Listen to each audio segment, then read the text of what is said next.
আচলতে আপোনাৰ কংগ্ৰেছ দলৰ প্ৰাক্তন সভাপতি অসম প্ৰদেশৰ ভূপেন বৰা ডাঙৰীয়াই আজি আমাক 1 বজাত বিৰোধী ঐক্যমঞ্চৰ চিট বিতৰণ সম্পৰ্কে ফাইনেল কথাখিনি পাতিবৰ কাৰণে নিমন্ত্ৰণ কৰিছিল। আমাৰ ৰাইজৰ দলৰ লগতে বোধহয় কাইলৈ আজি আমাক যেনেকৈ নিমন্ত্ৰণ কৰিছিলে কাইলৈ জাতীয় পৰিষদকো নিমন্ত্ৰণ কৰিছিলে বুলি মই জানিব পাৰিছিলোঁ। আৰু যিহেতু ভূপেন বৰা ডাঙৰীয়াই আমাক ক'লে যে আজি 1 বজাত আজি 13 তাৰিখ নহয়, আজি 13 তাৰিখ 13 ফেব্ৰুৱাৰীৰ 1 বজাত আমাক নিমন্ত্ৰণ কৰিছিলে। তো সেইকাৰণে আমি 12 তাৰিখ 13 তাৰিখ আৰু 14 তাৰিখৰ আমাৰ ৰাইজৰ দলৰ সকলো নিৰ্বাচনী বৈঠক যিমানবিলাক নিৰ্বাচনী মিটিং আছিলে সববিলাক আমি স্থগিত কৰি দিছিলোঁ, নাকচ কৰি দিছিলোঁ। আৰু সেই আটাইবিলাক আমি মিটিং চিটিং বন্ধ কৰি কালি 12 তাৰিখৰ দিনা আমি জৰুৰীভাৱে কৰ্ণধাৰ বৈঠক বহুৱাই আমাক যি 15টা চিটৰ আমি কথা কৈ আছোঁ বা কংগ্ৰেছ দলৰ লগত আলোচনা চলি আছে সেই চিট সম্পৰ্কে আমি এটা সঠিক সিদ্ধান্ত গ্ৰহণ কৰিছিলোঁ। আমি সকলোৱে মিলি এইবাৰ আশা প্ৰকাশ কৰিছিলোঁ যে 12 তাৰিখৰ দিনা আমাৰ চূড়ান্ত বুজাবুজি সমাপন হ'ব। কাৰণ ইয়াৰ আগলৈকে দেৱব্ৰত শইকীয়া ডাঙৰীয়াৰ দিনত সময়খিনিত যিখিনি কথা পাতিছিলোঁ সেইখিনিও পজিটিভ কথা আছিলে। গৌৰৱ গগৈ ডাঙৰীয়াৰ লগত যিখিনি কথা পাতিছিলোঁ এই কাজিৰঙাতে পাতিছিলোঁ সেইখিনিও খুব পজিটিভ আছিলে। কিন্তু মাত্ৰ কেইটামান চিটক লৈ আমাৰ আলোচনাক লৈ কথা বাকী আছিলে। আৰু কোনকেইটা চিট আছিলে সেই চিটকেইটা বিতৰণ মানে কোনটো চিট হ'ব চিটৰ সংখ্যাটোক লৈ আলোচনা হৈ গৈছিলে, চিটৰ বিতৰণটো বাকী আছিলে। সেইকাৰণে আমি ভাবিছিলোঁ যে আপোনাৰ আগৰ মানে আমাৰ গোটেই বিৰোধী দলবিলাকক ঐক্যবদ্ধ কৰা ভূপেন বৰা ডাঙৰীয়া যেতিয়া বিৰোধী ঐক্যমঞ্চৰ এইবাৰ কংগ্ৰেছ দলৰ মানে এনেকুৱা ধৰণৰ দায়িত্ব লাভ কৰিলে মিত্ৰতাৰ বিষয়টোক লৈ আলোচনা কৰিবৰ কাৰণে আমি আশা প্ৰকাশ কৰিছিলোঁ যে আজিৰ ভিতৰতে চব শেষ হৈ যাব। কিন্তু দুৰ্ভাগ্যজনকভাৱে কালি মোক ভূপেন বৰা ডাঙৰীয়াই জনালে যে তেখেতে আপোনাৰ আজি বৈঠকখন কৰিব পাৰিবনে নোৱাৰে সেই সম্পৰ্কে অনিশ্চয়তা আছে। আজি পুৱা অলপ আগতে ভূপেন বৰা ডাঙৰীয়াই জনালে যে আজি বৈঠকখন ফাইনেলি নাকচ কৰা হৈছে, কেঞ্চেল কৰা হৈছে, আজিৰ বৈঠকখন নহয়। আমি বৰ আচৰিত হৈছোঁ যে কংগ্ৰেছ দলে বুজাবুজিৰ কথা কৈ প্ৰত্যেকবাৰে কিবা এটা কথা তেনেকৈ পিছুৱাই আনি গৈ আছে। আমাক 11 তাৰিখৰ দিনা কনফাৰ্ম কৰি দিলে যে 13 তাৰিখে মিটিং হ'ব। 12, 13, 14 সম্পূৰ্ণ কাৰ্যসূচী আমি বাতিল কৰিলোঁ আৰু মানসিকভাৱে আমি প্ৰস্তুত হৈ গ'লোঁ যে বুজাবুজি সম্পন্ন হ'ব আৰু আমি একেলগতে আটাইকেইটা দলে নিৰ্বাচন খেলিবলৈ সক্ষম হ'ম। কিন্তু দুৰ্ভাগ্যবশতঃ আকৌ এবাৰ কংগ্ৰেছৰ ভিতৰত আকৌ পিছুৱালে কথাটো। এতিয়া আপোনালোকে নিজে চাওক, আলোচনা কিমান দিনৰ আগৰ পৰা 2 বছৰৰ আগৰ পৰা কংগ্ৰেছৰ লগত চলি আছে।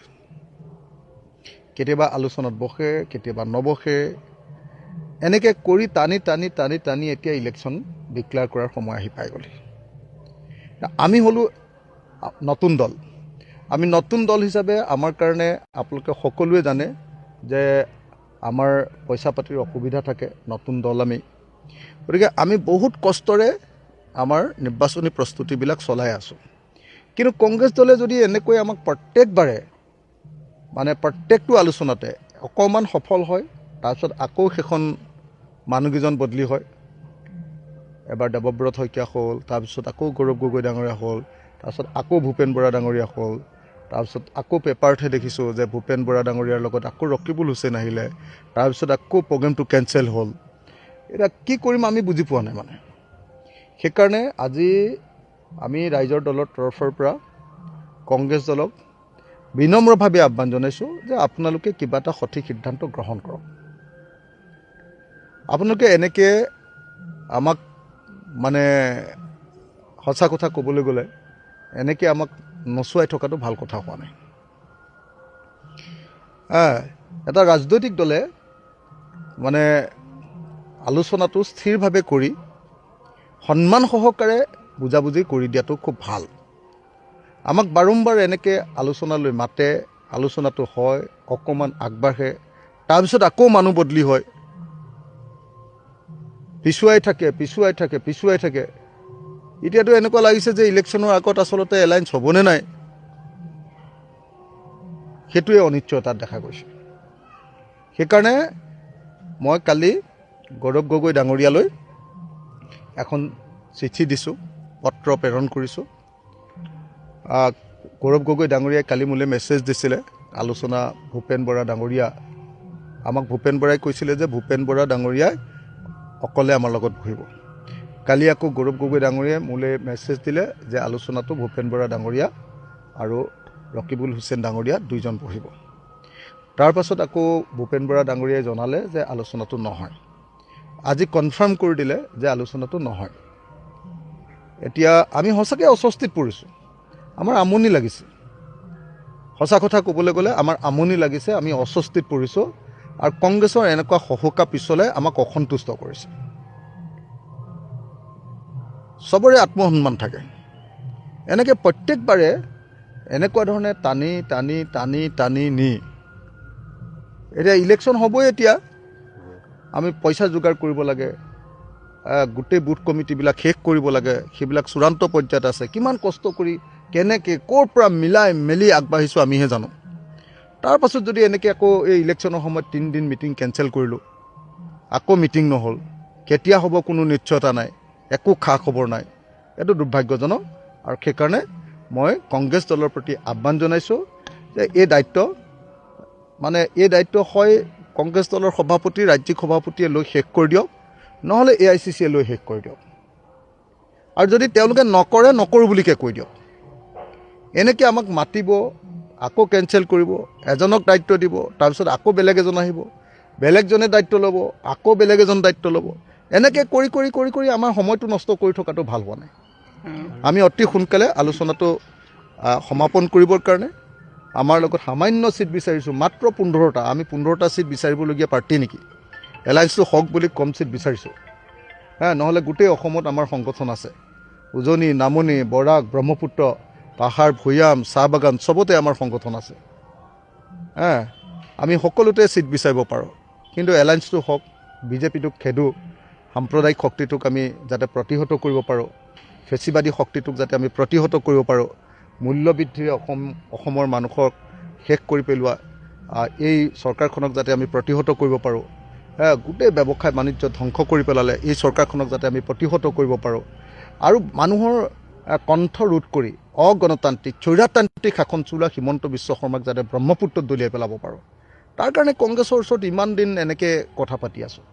কিন্তু কংগ্ৰেছে যদি বাৰম্বাৰ এনেকৈ আমাক কৰি থাকে, আমি ভাল পোৱা নাই কথাটো। গৌৰৱ গগৈয়ে চিঠিৰ উত্তৰ দিলে নাই? আপোনাৰ চিঠিখনৰ উত্তৰ দিছে নাই গৌৰৱ গগৈ? কালি ৰাতিহে দিছোঁ, ৰাতি 11টামান বজাত গৌৰৱ গগৈলৈ চিঠি দিছোঁ।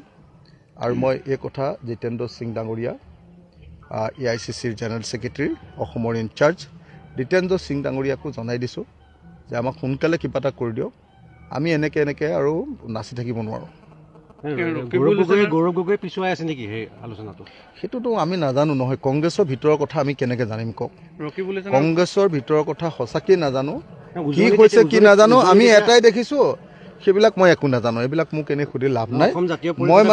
মই এটাই কথা জানো যে আলোচনাটো হ'ব লাগিছিলে, আৰু আলোচনাটো হৈ সিদ্ধান্ত হ'ব লাগিছিলে।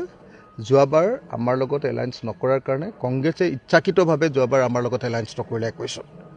আমি যোৱাবাৰ 8টা চিটত মাত্ৰ কংগ্ৰেছৰ লগত সন্মত হৈছিলোঁ। 2021ত আমি কংগ্ৰেছৰ লগত মাত্ৰ 8টা চিটত, মই জেলত আছিলোঁ, তথাপি আমাৰ দলে 8টা চিটত সৈমান হৈছিলে। তথাপি কংগ্ৰেছ দলে পিছত যেতিয়া AIDFৰ লগত হ'ল আৰু BPFৰ লগত হ'ল, আমাক লাথ মাৰি দিলে যোৱাবাৰ। তো এইবাৰ সেইকাৰণে যোৱাবাৰ চৰকাৰ নহ'ল। এইবাৰ সেইকাৰণে ভাবিছিলোঁ যে ধৈৰ্য ধৰি কংগ্ৰেছৰ লগত মিত্ৰতাটো কৰি, কংগ্ৰেছৰ এই জটিলতাবিলাক বুজি পাওঁ, সেইকাৰণে ভাবিছিলোঁ যে ধৈৰ্য ধৰি মিত্ৰতাটো কৰি শেষ কৰিম। কিন্তু এতিয়া আপুনি চাওক, জোৰ পুৰি হাত পালেহি। জোৰ পুৰি হাত পোৱাৰ পাছত মানুহৰ কাৰোবাৰ ধৈৰ্য থাকিব নেকি আপুনি কওক ইলেকশ্যন পালেহি সদায় যদি এনেকৈ নাটক এখন চলি থাকে আমি পাৰিম নেকি কওক আপোনালোকে এই মুহূৰ্তত ক'ব পাৰি নি মিত্ৰতা ভংগ বুলি নাই মিত্ৰতা ভংগ হোৱা নাই আমাৰ পিনৰ পৰা মিত্ৰতা কেতিয়াও ভংগ নহয় লাষ্টৰ দিনটোলৈকে নিৰ্বাচনৰ দিন ঘোষণা কৰি আমাৰ যেতিয়া কি কৰিব আপোনাৰ এইটো কি বুলি কয় আপোনাৰ নমিনেশ্যন দাখিল নকৰালৈকে আমাৰ মিত্ৰতা ভংগ নহয় আমি অপেক্ষা কৰিম আমি কংগ্ৰেছলৈ আশা প্ৰকাশ কৰি আছোঁ কংগ্ৰেছে সোনকালে সিদ্ধান্ত এটা লওক আৰু সিদ্ধান্ত লৈ আমাক এনেকুৱা ধৰণে মানে দৌৰাই থকাটো আমি বেয়া পাইছোঁ একদম স্পষ্ট কথা আমাৰ আত্মসন্মান আছে আমি হ'ব পাৰোঁ এটা সৰু দল কিন্তু আমাক মৰ্যাদা সহকাৰে আমাৰ লগত ডিল কৰা উচিত তেওঁলোকে আৰু সেইকাৰণে মই আহ্বান জনাইছোঁ যে কংগ্ৰেছে এইবিলাক কৰি নাথাকি অতি সোনকালে হয় গৌৰৱ গগৈ ডাঙৰীয়াই নিজে ইনিচিয়েটিভ লওক নহ'লে AICCয়ে ইনিচিয়েটিভ লৈ অতি সোনকালে এই মিত্ৰতাৰ বিষয়টো সমাপন কৰক ৰকিবুল হুছেইনক দায়িত্ব দিছে উজনি অসমৰ মই সেইবিলাক নাজানো মই একোৱে ভালো পোৱা নাই একোৱে বেয়াও পোৱা নাই চব মোৰ কাৰণে কোনো দৰকাৰ নাই মোৰ কাৰণে এটাই কথা হ'ল কংগ্ৰেছে কাক দায়িত্ব দিয়ে নাজানো কিন্তু আমাৰ লগত আলোচনাটো শেষ হ'ব লাগে ভূপেন বৰা আৰু ৰকিবুল হুছেইনৰ সংঘাতৰ বাবে আজি এনেকুৱা অৱস্থা সেইবিলাক মই কেনেকৈ জানিম সেইবিলাক আপোনালোকে জানিব সংবাদ মাধ্যমে জানিব কংগ্ৰেছে জানিব মই নাজানো মোক এলায়েন্স লাগে এলায়েন্স হ'ব লাগে অসমৰ মানুহে এলায়েন্সৰ কাৰণে ৰৈ আছে এলায়েন্স নহ'লে আকৌ বিজেপি চৰকাৰ আহিব গতিকে এলায়েন্স আমাক লাগিবই এলায়েন্স নাহিলে মানে অসমৰ জনতাৰ বিপদ হ'ব গতিকে এলায়েন্স আমাক লাগিব আমি একলগ হ'বই লাগিব এলায়েন্স লাগিবই সেই কথাটোৰ কাৰণে আমি লাগি আছোঁ বহুত অপমানিতও হৈছোঁ বহুত এনেকুৱা ধৰণৰ হেৰিও হৈছে তাৰ পাছতো এলায়েন্সটো বিচাৰি আছোঁ কিন্তু এনেকৈ বাৰম্বাৰ কৰি থাকিলে খং উঠিছে আপুনি এলায়েন্স বিচাৰি আছে কংগ্ৰেছে গুৰুত্ব দিয়া নাই কংগ্ৰেছৰ কথাটো আপোনালোকে নিজেও দেখি আছে কি হৈ আছে আমি সোনকালে শেষ কৰাটো বিচাৰিছোঁ তেওঁলোকৰ কি সমস্যা সদায় ইটোৰ পিছত সিটো দেৱব্ৰত শইকীয়াক দিলে ভালেই আলোচনা চলি আছিলে আকৌ গৌৰৱ গগৈলৈ গ'ল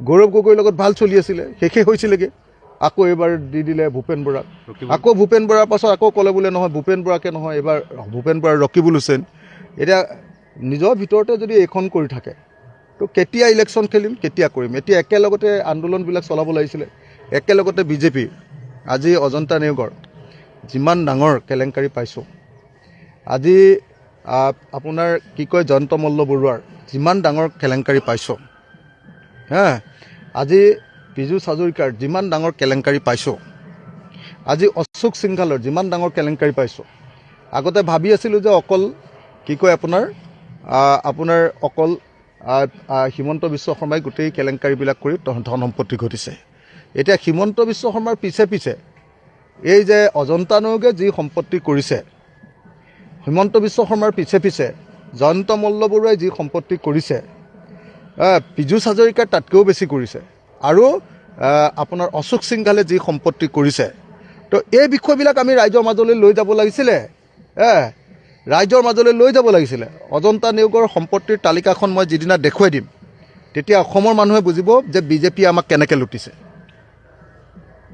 বিজেপিয়ে কেনেকৈ লুটিছে আপোনালোকে কল্পনা কৰিব নোৱাৰিব সেইবিলাকত যামনে এতিয়া আমাৰ নিজৰ ভিতৰতে লাগি থাকিম কওক সোনকালে এলায়েন্সটো হ'ব লাগে সোনকালে এলায়েন্সটো হৈ আমি শেষ কৰিব লাগে কামবিলাক কিন্তু সেইবিলাক এলায়েন্সটো সোনকালে শেষ নহয় এতিয়া নিজৰ ভিতৰতে যদি এবাৰ দেৱব্ৰত শইকীয়াক দিব এবাৰ গৌৰৱ গগৈক দিব এবাৰ ভূপেন বৰাক দিব আকৌ ভূপেন বৰাক দি আকৌ ভূপেন বৰা আৰু ৰকিবুল হুছেইন ডাঙৰীয়াক দিব এই আটাইবিলাক এনেকৈ নিজৰ ভিতৰতে পাকঘূৰণি খাই থাকিলে কি কৰিম ৰাইজে সৰু দল কাৰণে আমাক দুখ দিবগৈ লাষ্টত গৈ যি কৰি আছে যি গণ্ডগোল কৰি আছে কংগ্ৰেছে কৰি আছে এলায়েন্স যদি কৰা নাই বেলেগ কোনো সৰু দলৰ দুখ নাই না ৰাইজৰ দলৰ দুখ আছে না অসম জাতীয় পৰিষদৰ দুখ আছে না CPI CPM CPIML APHLCৰ কিবা প্ৰব্লেম আছে সকলোৱে এলায়েন্স বিচাৰিছে কংগ্ৰেছে খালি এইবিলাক কৰি আছে গতিকে কংগ্ৰেছ দলে এনেকৈ কৰি থকাটো আমি বেয়া পাইছোঁ দুখন ভৰি থোৱা নিচিনা হ'ল আপোনাৰ